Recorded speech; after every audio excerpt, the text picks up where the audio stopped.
Hello दोस्तों, नमस्कार, आदाब, सत श्री अकाल। आज आप लोग के लिए एक नया केस लेकर के आया हूँ। यह जो केस जो आप देख रहे हैं ये मिल फीवर का केस है। मिल फीवर एक मेटाबॉलिज्म बीमारी होता है जिसे में कैल्शियम, फास्फोरस, मैग्नीशियम की कमी के कारण होता है। यह अक्सर पाचुरेशन के 72 घंटे के बाद या कभी एक सप्ताह के बाद या महीनों बाद देखने को मिलता है। यह जो पशु आप जो देख रहे हैं इसका 4 दिन के बाद पशु पालक ने बताया कि रात में यह पशु बैठ गया और सुबह तक खड़ी नहीं हो पाई, बल्कि यह सुबह जब इसे खड़ा करने के लिए जब पशुपालक गया तो यह रेंगने लगी और रेंगते हुए अपने एक स्थान से दूसरे स्थान पर पहुंच गई। मिल फीवर के बाद जो है वो डॉनर को सिंड्रोम के भी लक्षण आने लगते हैं। इस पशु में जो है डॉनर को सिंड्रोम का भी सिम्टम आना शुरू हो गया, क्योंकि मिल फीवर में जब 12 घंटा से पशु खड़ा नहीं हो पाया है तो उस पशु की स्थिति बहुत ही गंभीर हो जाता है और जो उसका शरीर जो है वो पूरी तरह से शिथिल हो जाता है। और इसमें मिल फीवर में आप डायग्नोसिस करते हैं, ये हमारे टीम के सदस्य हैं जो डायग्नोसिस कर रहे हैं और इसके पशु का टेम्परेचर ले रहे हैं। टेम्परेचर लेना बहुत ही ज़रूरी हो जाता है, क्योंकि मिल फीवर में टेम्परेचर कम रहता है, लेकिन यहाँ आपको पूरी तरह से नॉर्मल दिख रहा है। ये टेम्परेचर इसका 99.8 है और ये देखिए body coat, lymph node. Diagnosis करते समय पूरा ध्यान दें, क्योंकि पशुओं में बिना डायग्नोसिस के सही करना और ड्रग्स एंड चॉइस करना बहुत ही मुश्किल होता है। और ये देखिए इसका आई म्यूकस मेम्ब्रेन चेक किया जा रहा है।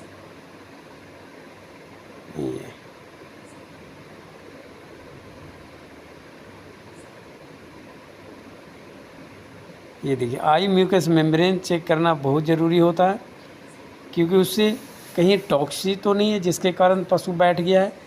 और ये देखिए निडल मार करके आप किस तरह चेकें कि इलेक्ट्रिसिटी कहाँ तक है, क्योंकि हाइपोकैल्सीमिया में जब भी होता है कि पशु जो है उसका जो है शरीर जो है वो कॉन्ट्रैक्शन जो बॉडी में होता है वो नहीं रहता है और दिखने से ऐसा लग रहा है कि जैसे इसे पैरालिसिस मार दिया हो। यही हाइपोकैल्सीमिया के लक्षण भी आते हैं और पैरालिसिस का भी। इसीलिए जब भी आप डायग्नोसिस ज़रूर करें और पशु पालक से हिस्ट्री ज़रूर लें। नीडल को पंच करके आप चेक करें हल्का हल्का कि कहाँ तक इसका इलेक्ट्रिसिटी है,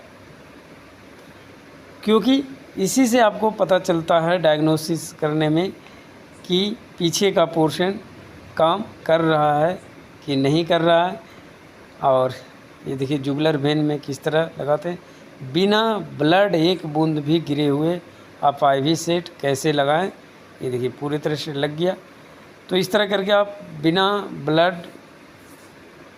गिरे हुए भी आप IV सेट लगा सकते हैं। और साथ में इसमें फ्लूइड के रूप में इसे DNS दिया जा रहा है, ग्लूकोज है। डायग्नोसिस में पशुपालक से हिस्ट्री ज़रूर लें। पशुपालक ने बताया कि ये 4 दिन इसका बच्चा दिए हुआ और पशु रात 10 बजे जो बैठी उसके बाद खड़ी नहीं हो पाई सुबह जब इसे खड़ा करने की कोशिश किया गया तो ये पीछे से खड़ा नहीं हो पाई। आगे की ओर बार बार कोशिश करने के बाद ये धीरे धीरे रेंगते हुए यहाँ पहुँच गई। कभी कभी हाइपोक्लेसेमिया के बाद जो है कि डॉनर कॉन सिंड्रोम में पशु चला जाता है। अब जब भी हाइपोक्लेसेमिया या डॉनर कॉन सिंड्रोम का ट्रीटमेंट करते हैं तो उस समय हमेशा ध्यान दें कि पशु का जो बेड है वो किस तरह का है।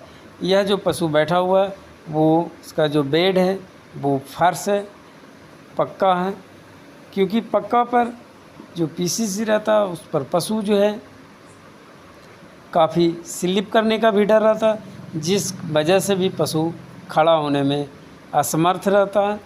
इसीलिए जब भी आप हाइपोक्लेसेमिया का ट्रीटमेंट करते हैं उसके बाद उसके चारों तरफ पुआल या मिट्टी डाल दें ताकि पशु को खड़ा होने में परेशानी ना हो। इस पशु को इलाज इस प्रकार किया गया। ये हमारे जो टीम के सदस्य हैं उसमें सीबीजी का इस्तेमाल किया गया।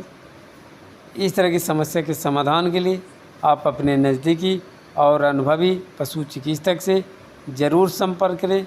इस पशु का इलाज इस प्रकार किया गया। इसमें डीएनएस का इस्तेमाल किया गया, साथ में सीबीजी का इस्तेमाल किया गया। इसमें टोनोफास्पेन का इस्तेमाल किया गया, साथ में निरोक्सिनेम का इस्तेमाल किया गया और इसमें विटामिन A, D3 और E का इस्तेमाल किया गया। साथ में इसे कॉर्टिस्ट्राइड का भी इस्तेमाल किया गया और इसमें एनाल्जेसिक का भी इस्तेमाल किया गया।